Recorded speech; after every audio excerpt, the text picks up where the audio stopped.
Hi guys! Welcome to my YouTube channel. This is Professor T-Rex, and in this video, I'm going to share with you what I just found in the internet. Very recently lang talaga. That's why I'm super excited to share this with you. I found a free NFT game, Dragonary. So let's start, no? Let's start hatching our destiny.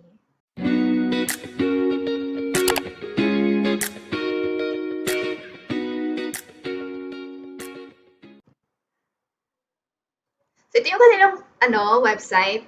Yan, no? Play for free siya, ha? Their concept is not play to earn. Instead, it's play and earn. Diba maganda? And the game will be available on July 31, 2021. No? It's going to be available sa App Store and Google Play. So, abang-abang sa mga Android players or mobile players rather. And then we have here the Dragonary. Yan yung mga dragons natin. So, ito yung kanyang arena. Ayan. Parang siyang Spanish, yung developer, parang somewhere in Latin America. Feeling ko lang. Anyway, so ito yung about the game, no? Pay to play is the past. All content in the game is completely free. Live a complete experience without paying. Anyone can master Dragonary. Download the game and start playing. O, diba? You can just enjoy this game without paying anything. And then enough of useless items. So all your rare dragons and items are unique and you are the owner. These are virtual items known as NFTs and they have a real monetary value. You can collect them as many as you can, keep the ones you want, and sell those that you don't need, no, or excess na sa'yo. And then sell for real money. So get items on your adventures, use them or sell them, do daily missions and get rewards, use them or sell them, train, evolve and upgrade your dragons into rare items that you can sell on the market for real money. O, diba? Nice. Another, mine tokens by just playing. So you will earn Coinary tokens, guys. CYT. Okay? Some of the rewards for playing daily missions and quests are CYT token. You can use them to buy in-game items and bundles. So, ito yung pinaka-exciting ko na part. May makuha akong CYT sa game. Ayan. So, ito yung dragon natin. So, from this, di ba very cute, uh, to this. So, nag-i-evolve yung ating dragons. And then, ayan, no extra downloads, no fees.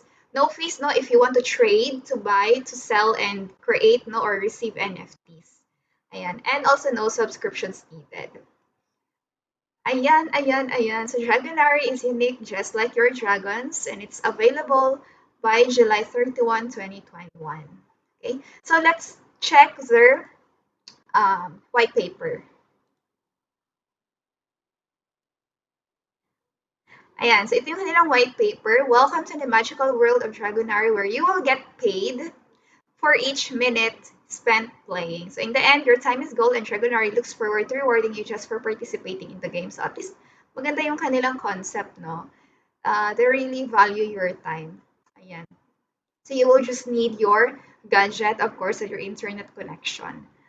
Tapos, let's talk about their gameplay. Ayan. So, we have here our dragons. Of course, sila yung ating mga i-breed dito na at i-level up. So, there are different elements of the dragons. We have the tank. Of course, alam na natin kung ano yung ginagawa ng tank in every battle. The physical, and the main healer, importante din the range, jack of all trades, lahat na, no? The damage reliever, and then the resistant. Yan. So, per element, yan yung kanilang pinaka-main skill, no? And then rarities, so depende siya sa level, no? If nasa level 1 to 20, common pala yung ating dragon. Level 21 to 40, uncommon. 41 to 60, that's rare. 61 to, ano kaya to? Siguro 80, no? Epic. And then 81 to 100, that's already mythical or legendary. Ayan. So, every time you complete a mission, magle-level up yung ating dragons.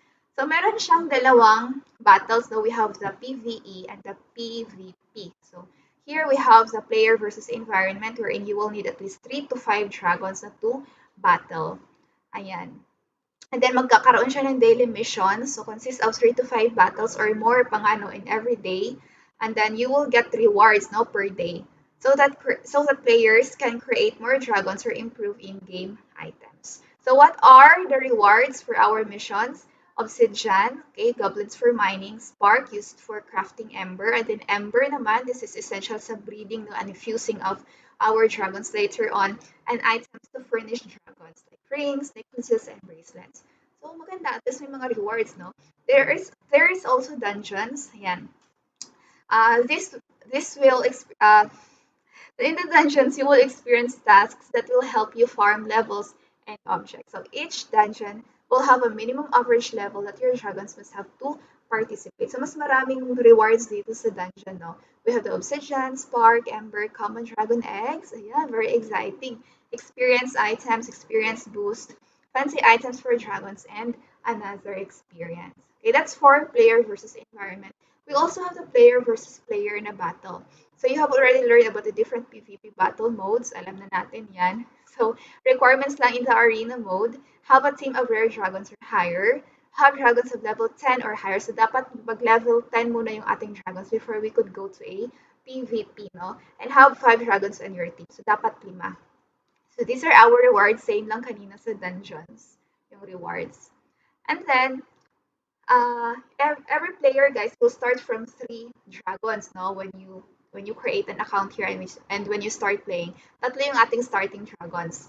And then later on, we can create dragons naman. We can breed, create another one. So pwede may tendency na makagawa tayo ng up to 5 dragons. Ay makagawa tayo ng isang team talaga ng up to 5 dragons. So we can battle in the PvP. Yan. So dragons breeding.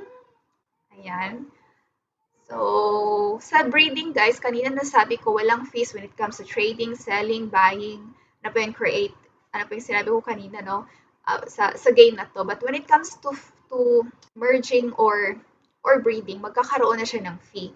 And then, yung kakailanganin nating token dito will be the CYT token. So, if first time mong mag-breed, ayan, 5 CYT yung kailangan. Second time na, that's going to be 10 CYT, and so on. Same with game items. If you're going to merge game items, ganun din, no? May mga kailangan din na CYT. Okay. And then also, guys, meron tayong tinatawag na energy sa game. So, kapag naubos yung energy natin na 20, ano ba yun? 10 energy, ayan, hindi na tayo makakapaglaro. So, we have to wait for 20 minutes for another 1 energy to be added on our energy level. Okay, so kailangan natin maghintay. Pero kung hindi ka na makapaghintay, pwede ka namang bumili ng kanilang energy. Okay, ito yung kanyang breakdown ng cost. Diba? Nice. And also, there will be islands, pero sa 2022 pa ito siya. Magkakaroon sila ng public sale, no? So, if you are interested to have your own island, then you can wait for this. Abangan mo to. Take note of the date. Okay. So, game requirements, and kailangan mo lang ng gadget and also your internet, and then you will need an account sa www.hubcoinary.com. Ako, meron na ako. Ito. So, when you click this, guys, dito sa ating website, kapag i-click mo itong, saan na ba yun? Itong play for free, i-click mo yan, ma-redirect ka dito sa kanilang website. No? You just have to connect your MetaMask account. Okay? So, yan siya. And then, the token that will be used here will be the CYT token. I've searched in the internet sa CoinGecko, sa Callisto, and so on. Wala pa rin siya. No? Wala pa siyang price. And then, I found out na yung kanilang yung kanilang pre-sale of the token will be on August 2 pa. Okay, magkakaroon sila ng pre-sale on August 2. So, mark your calendars if you're interested, if you want to participate in the pre-sale. Wala pa siyang price ngayon eh. Hindi ko makita. Kahit sa Callisto Network, hindi ko siya mahanap. Pero meron akong contract address nila. Pero yung price, wala pa talaga. Ayan. So, releases, ayan, no, by July 31, public game beta, and then August 20, yeah, no, there are so much things to expect by August, September, October, November, December, and up to 2022, second quarter of 2022. And then roadmap nila, ayan, sa 2021, nasa second quarter na sila, going third quarter na, ayan. So, sa ngayon, guys, yung aabangan natin will be the availability of the game on July 31. And then, the second one will be the pre-sale of the token CYT on August 2. Alright? So, yan siya, guys. Ayan, ito yung nakita ko pala sa CYT when I click this one. Ayan, magkakaroon sila ng pre-sale on August 2 along with the release of the game. Diba? Something to look forward. And also, guys, they have a starter pack. So if you want to be in advantage na in the game, you can buy naman starter packs nila, no? They have this farming starter pack and also mining starter pack. Pero hindi pa siya pwedeng mabili. Soon pa. Ayan, no? I tried buying. Hindi pa pala siya pwede. Okay. So that's it, guys. That's it about Dragonary. I hope that this video has helped you and I hope na nagustuhan nyo rin yung content ko ngayon. Kasi alam kong maraming naghahanap sa atin ngayon ng free, no? Free na games. Kasi karamihan, no, ang mamahal na ng mga capital. So ako talagang nag-effort ako maghanap in the web ng mga free na games. So far, ito yung nahanap ko, guys. And I hope na by July 31, ayan, oh, maganda yung outcome, no, ng project na ito. So that's it, guys. Thank you so much for watching. And if you're new to my channel, click like and subscribe to my channel. Thank you and have a great day. Bye!